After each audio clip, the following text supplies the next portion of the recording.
মাকে দেখতে হাসপাতালে যাচ্ছে প্রিয়াঙ্কা। দুদিন ধরে তার মা এখানে ভর্তি।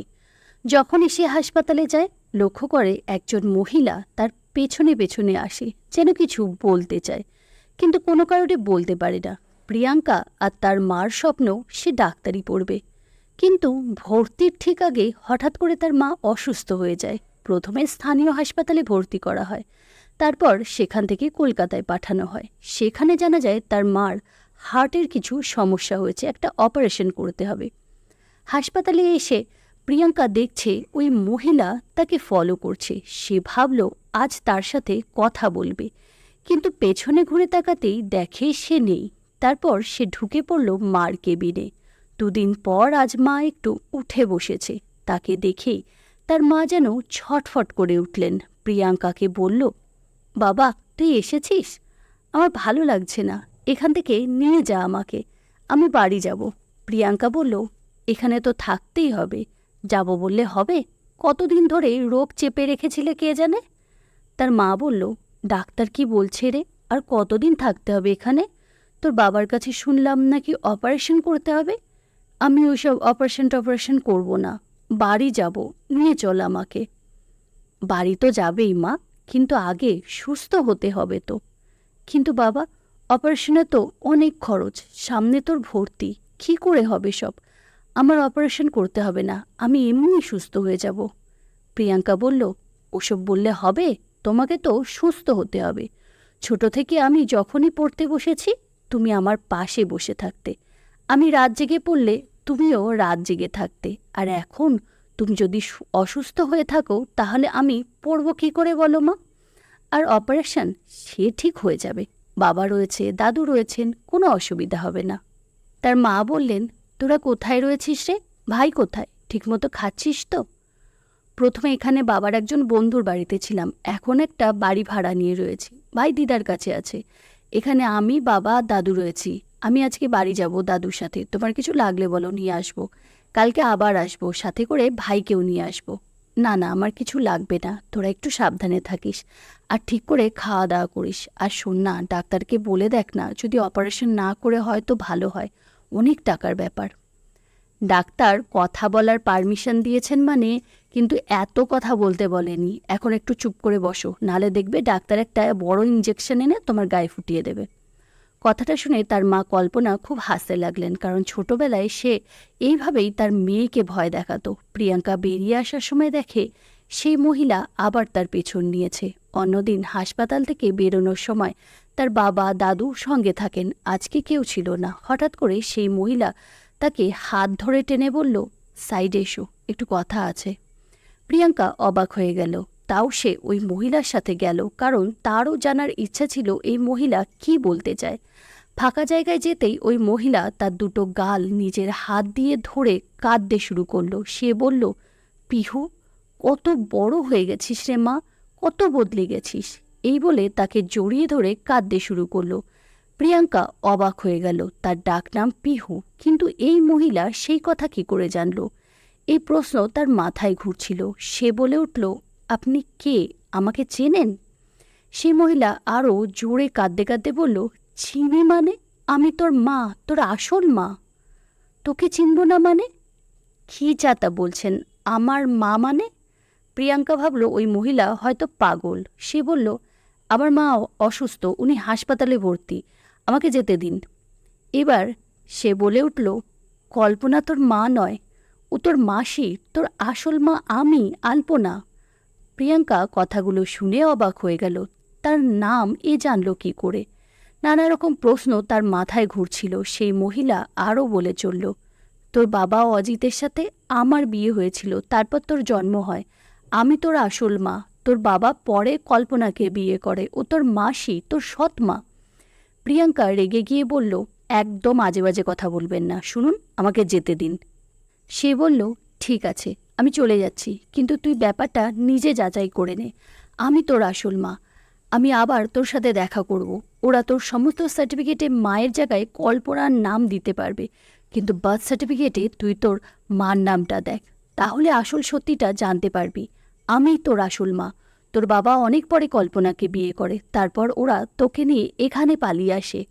তোর সাথে আমাকে দেখা করতে দেয়নি। আর আমার বাবা মা, তারাও কোনো দিন আমাকে ভালোবাসেনি, শুধু নিজের ছোট মেয়েকে ভালোবাসতো। প্রিয়াঙ্কা ওখান থেকে চলে আসলো, ট্রেন ধরলো বাড়ি ফিরবে বলে। ট্রেনের মধ্যে বসে বসে নানা কথা ভাবতে লাগলো। বাবা মা আর 2 ভাই বোন নিয়ে তাদের সংসার। ঠাকুমা মারা গেছেন কয়েক বছর হলো।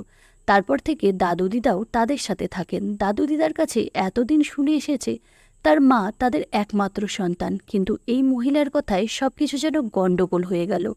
মার ব্যবহারেও কোনোদিন মনে হয়নি তিনি তার আসল মা নয়। কোনোদিন এমন কথা কেউ বলেওনি। তাহলে ওই মহিলা কেন এসব বলছে? দেখে তো পাগলও মনে হলো না। আর তার নামটাও ঠিক করে জানে। বাড়ি পৌঁছে হাত মুখ ধুয়ে সে সবার আগে নিজের বার্থ সার্টিফিকেট খুঁজতে লাগলো। অনেক খোঁজার পর সেটা হাতে পেল। তার মাথায় যেন আকাশ ভেঙে পড়ল। নিজের সমস্ত অস্তিত্বটাই যেন তার মিথ্যে বলে মনে হলো। কি, তার মায়ের নামের জায়গায় লেখা আছে আলপনা। কী করবে সে বুঝে উঠতে পারছিল না। তার যেন মাথা ঘুরতে লাগলো। অনেক কিছু চিন্তা ভাবনা করে সে গেল দাদু দিদার কাছে। তাদেরকে জিজ্ঞাসা করল, দিদা, সত্যি করে বলো তোমার কয় মেয়ে, আর আমার আসল মাকে? তিনি বলে উঠলেন, মানে এসব কেন বলছিস? কারণ আজ হাসপাতালে একজন মহিলার সাথে দেখা হয়েছিল, তার নাম আলপনা। সে বলল সে নাকি তোমাদের মেয়ে, আমার মা, আসল মা। সত্যিটা কি বলো? আমি আমার বার্থ সার্টিফিকেটেও দেখেছি, সেখানেও আমার মায়ের নাম লেখা আছে আলপনা। কেন দিদা, আমাকে এসব কেন লুকিয়েছ? আসল সত্যিটা কি? তার দাদু বলে উঠলেন, শোন, জন্ম দিলেই মা হওয়া যায় না। মা হতে গেলে মায়ের মতো কর্তব্য পালন করতে হয়, তবেই মা হওয়া যায়। এই বলেই তিনি চলে গেলেন। তার দিদা বললেন, হ্যাঁ, আলপনা তোর আসল মা, কল্পনা তোর মাসি। কিন্তু দেখ, তোর মা অসুস্থ, এখন এসব কথা আলোচনা করিস না। ও আরও অসুস্থ হয়ে পড়বে। সেসব অনেক ঘটনা, সময় করে একদিন তোকে সব বলবো। এখন কিছু জানতে চাস না। কিন্তু তার মনটার মধ্যে কেমন যেন অস্বস্তি হতে লাগলো। মনে হলো সব কিছু না জানলে যেন নয়। পরের দিন সকালবেলা ভাইকে নিয়ে গেল কলকাতায়। তারপর সেখানে মার সাথে দেখা করলো। আজ সে খুবই চুপচাপ, বেশি কথা বলছে না মার সাথে। কাল মার অপারেশন। সেখান থেকে বেরিয়ে আবার দেখা হলো আলপনার সাথে। আলপনা তাকে আবার পাশে একটা জায়গায় নিয়ে গেল। অনেকক্ষণ বসে দুজনে কথা বলল। তারপর বলল, আজকে বিকালবেলা আসিস, আমি তোকে আমার বাড়ি নিয়ে যাব। প্রিয়াঙ্কার মনের মধ্যে ঝড় উঠেছিল। সে কি করবে নিজেই বুঝে উঠতে পারছিল না। দুপুরে খাওয়া দাওয়ার পর ভাই যখন ঘুমিয়ে পড়ল, তখন সে বাবাকে বলল, বাবা, তোমার কাছে কিছু কথা জানার আছে, আমাকে সত্যিটা বলতে হবে। তার বাবা বললেন, কেন বলবো না, বল, কি জানতে চাস? প্রিয়াঙ্কা তার বাবার হাতটা নিজের মাথায় রেখে বলল, তুমি কিন্তু সব সত্যি বলবে। আমার মাথার দিব্যি থাকলো, আমার আসল মাকে, আর আলপনাই বাকে। তার বাবা যেন চমকে উঠলেন। তিনি তার কানকে বিশ্বাস করতে পারছিলেন না। এত বছর পুরনো অতীত তার সামনে এসে দাঁড়ালো। তিনি বললেন, কেন, কি হয়েছে, এসব কথা কেন বলছিস? প্রিয়াঙ্কা আগের দিনের সব কথা তার বাবাকে বলল। সব শুনে তার বাবা ধপ করে বিছানায় বসে পড়লেন। তারপর তিনি বললেন, আসলে তোর মা চায়নি এসব কথা তোকে জানান, তাই আমি জানাইনি।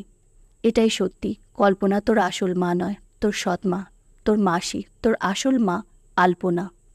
একটু থেমে তিনি আবার বলা শুরু করলেন, বাড়ি থেকে সম্বন্ধ করেই আমাদের বিয়ে হয়েছিল। প্রথম প্রথম আলপনা ঠিকই ছিল, একটু চুপচাপ থাকতো, কিন্তু ঠিকমতো সংসার করছিল। বিয়ের কয়েক মাস পর জানতে পারি আমাদের পরিবারে তুই আসছিস। তখন থেকে আলপনা কেমন যেন বদলে যেতে লাগলো। আসলে ও অনেক ছোট থেকে একজনকে ভালোবাসত। মাঝে সে নিরুদ্দেশ হয়ে গেছিল। হঠাৎ করে সে ফিরে আসে, আর তার সাথে আলপনার আবার সম্পর্ক তৈরি হয়। তখন থেকে আমার সাথে অশান্তি শুরু করে, আলাদা হতে চায়। ও তোকেও রাখতে চায়নি, কিন্তু অনেকটা দেরি হয়ে গেছিল বলে সেটা পারেনি। তারপর তোর জন্ম হয়। ভেবেছিলাম তুই আসার পর ও হয়তো বদলে যাবে, কিন্তু যখন তোর 2 মাস বয়স, হঠাৎ করে তোকে রেখেই ও বাড়ি থেকে সেই ছেলেটার সাথে চলে যায়। আমরা পুলিশকে খবর দিই। অনেক খোঁজাখুঁজির পর ও বাড়ি আসে, কিন্তু 15 দিন পর আবার চলে যায়। আবার তাকে ফিরিয়ে আনা হয়। এরপর সে বলে, ওকে যদি ডিভোর্স না দিই ও বারবার একই কাজ করবে। বাধ্য ওকে ডিভোর্স দিতে হয়।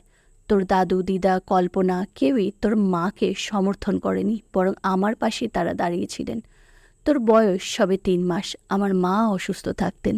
তোকে নিয়ে হিমশিম খাচ্ছিলাম। একজন মেয়েকে রাখি তোর দেখাশোনার জন্য। তখন তোর মা, মানে কল্পনা তোকে রোজ দেখতে আসতো। ও তখন কলেজে পড়ে, সকাল বিকাল ও আসতো তোকে দেখতে। তারপর এমন হলো কলেজ বন্ধ করে ও সারাদিন আমাদের এখানে তোকে নিয়েই ব্যস্ত থাকতো। তোর স্নান করানো, খাওয়ানো সব কিছুই ও করতো। ওই মেয়েটা কিছু করতো না। ধীরে ধীরে তুইও ওকে খুব ভালোবাসতে লাগলি। তুই ওকে ছাড়া থাকতে পারতি না, আর ও তোকে না দেখে ছটফট করতো। মাঝে মাঝে ও নিজেদের বাড়িতে তোকে নিয়ে গিয়ে রাখতো। তখন আমি আর মা ছটফট করতাম। যখন তুই প্রথম কথা বলিস, প্রথম ডাকটা ছিল মা, আর সেই মা ডেকেছিলিস কল্পনাকে। কল্পনা কি খুশি হয়েছিল, সবাইকে দৌড়ে দৌড়ে বলে বেড়াচ্ছে, আর তোকে বলছে ডাক, আরেকবার মা বলে ডাক। দেখতে দেখতে তুই বড় হতে লাগলি। তোর তখন বয়স মাত্র 1 বছর। মা বলল আমার আবার বিয়ে দিতে চায়। এই জন্য তিনি গেলেন তোর দাদু দিদার কাছে। তোর দাদু দিদা কল্পনার সাথে আমার বিয়েতে রাজি হয়ে গেলেন। হয়তো তারা পাপ বোধে ভুগছিলেন, কিন্তু আমি মানা করে দিলাম।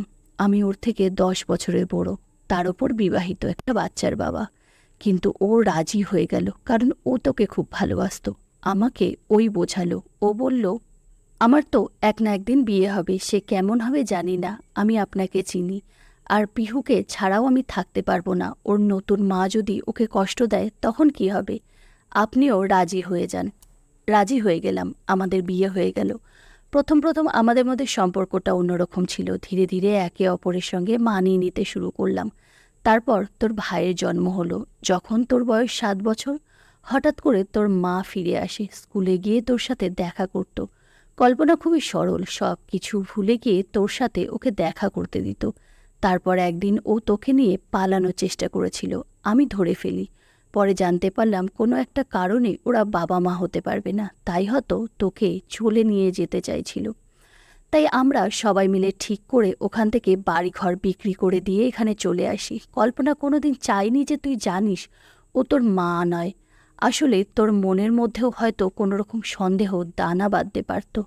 আর শোন, তোর কাছে একটা অনুরোধ করছি, তোর মা এখন অসুস্থ। এইসব নিয়ে তুই ওর সাথে যেন কোনো কথা বলবি না, তাহলে ও আরও অসুস্থ হয়ে যাবে। কথাগুলো শুনে প্রিয়াঙ্কা যেন হতবম্ব হয়ে গেল। সত্যি কোনোদিন ভাবতে পারিনি কল্পনা ওর আসল মা নয়। ছোট থেকে তাকে ভীষণই ভালোবেসেছে, ভাইয়ের থেকেও বেশি। যখন সে পড়াশোনা করেছে, রাত জেগে তার পাশে বসে থেকেছে। জামা কাপড়, বই, খাতা যখন যা লেগেছে তাই দিয়েছে। অসুস্থ হয়ে গেলেও ছেলে মেয়েদের তা বুঝতে দেয়নি। তাদের জন্য খাবার বানিয়েছে, তাদের যত্ন করেছে। এখন হাসপাতালের বেডে শুয়ে সে টাকা খরচার কথা চিন্তা করছে। নিজের চিকিৎসা না করিয়ে প্রিয়াঙ্কার ডাক্তারি পড়ার কথা ভাবছে, আর সে নাকি তার আসল মা নয়। ভাবতেই তার সারা শরীর কাঁটা দিয়ে উঠল। বিকাল হতে সে আলপনার দেয়া ঠিকানায় গেল। আলপনা তাকে দেখে খুশিতে পাগল হয়ে গেল। তাকে বাড়ির ভেতরে নিয়ে আসলো, সমস্ত বাড়িটা ঘুরিয়ে ঘুরিয়ে দেখালো। বিশাল বাড়ি, কোনো জিনিসের অভাব নেই। আলপনা তার হাত ধরে বলল, দেখ পিহু, এই এত বড় বাড়ি, এত কিছু, সব কিছু তোর। আমার কোনো জিনিসের অভাব নেই। অভাব আছে শুধু একজনের, যে আমাকে মা বলে ডাকবে। সে প্রিয়াঙ্কার জন্য কিছু খাবার বানাতে চলে গেল। তখন সেখানে উপস্থিত ছিল তার স্বামী। সে বলল, বাড়িতে নিশ্চয়ই আমাকে নিয়ে অনেক গল্প শুনেছ, আমি খারাপ, আমি তোমার মাকে বিয়ে করেছি। আমার ওপর নিশ্চয়ই অনেক রাগ আছে, কিন্তু আমি সত্যিই অতটা খারাপ নয়। প্রিয়াঙ্কা বলল, না, আমি আপনার সম্পর্কে সত্যি কিছু জানি না, কারণ আমি কোনোদিনই জানতামই না যে যাকে আমি মা বলে ডাকি সে আমার আসল মা নয়। তিনি একটু অবাক হয়ে গেলেন। তারপর বললেন, আসলে কি জানো তো, আমাদের কাছে আর কোনো উপায় ছিল না। তোমার মা যা কিছু করেছেন সব আমার জন্য। আমি সবচেয়ে বড় দোষী। আমি আর আলপনা ছোটবেলা থেকে একে অপরকে ভালোবাসতাম। ঠিক করে রেখেছিলাম আমরা বিয়ে করব। আমি খুব গরিব ঘরের ছেলে ছিলাম। ভাবলাম আলপনাকে নিয়ে নিজের কাছে আনার আগে কিছু একটা ভালো কাজ করতে হবে, এমন কিছু যাতে ও খুব সুখে থাকে। জানি না মাথায় কি ভূত উঠল। বাড়ি থেকে টাকা পয়সা গয়নাগাটি নিয়ে এজেন্ট ধরে চললাম আরবের পথে টাকা কামাতে। কিন্তু ওখানে গিয়ে ধরা পড়ি। ওরা আমাকে প্রায় 2 বছর একটা ছোট্ট অন্ধকার ঘরের মধ্যে আটকে রেখেছিল।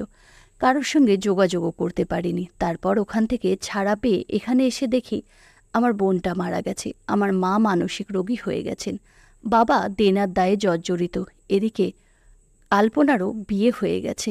আমি যেন পাগলের মতো হয়ে গেলাম। তারপর আলপনার সাথে যোগাযোগ করি। আমার মনে হয়েছিল ওকে না পেলে আমি সত্যিই পাগল হয়ে যাব। আলপনাও আমাকে ভীষণ ভালোবাসতো। আমার ওই অবস্থা দেখে ও বাড়ি ছেড়ে চলে আসার সিদ্ধান্ত নিল। তোমার জন্মের পর ওখান থেকে ও চলে আসে। আমরা তখন খুব কষ্টে দিন কাটিয়েছি। একবেলা খেয়েছি, একবেলা খাইনি, তবু দুজন দুজনের সাথে থেকেছি। তারপর আবার আমার অবস্থার পরিবর্তন হতে থাকে। তখন তোমাকে আনার চেষ্টা করেছিলাম, কিন্তু তোমার বাবা দিতে চাননি। এই সময় আমি জানতে পারি আমি কোনোদিন বাবা হতে পারবো না। আমি ভেবেছিলাম অন্য অনেক রকম ডাক্তারি পদ্ধতি আছে মা হবার, কিন্তু আলপনা রাজি হয়নি। অনেক কষ্ট করে আজকে আমি এই পজিশনে এসেছি। আজকে আমাদের কোনো কিছুর অভাব নেই। এখন তুমি এখানে চলে এসো, আসলে যেটুকু অভাব আছে তাও পূরণ হয়ে যাবে।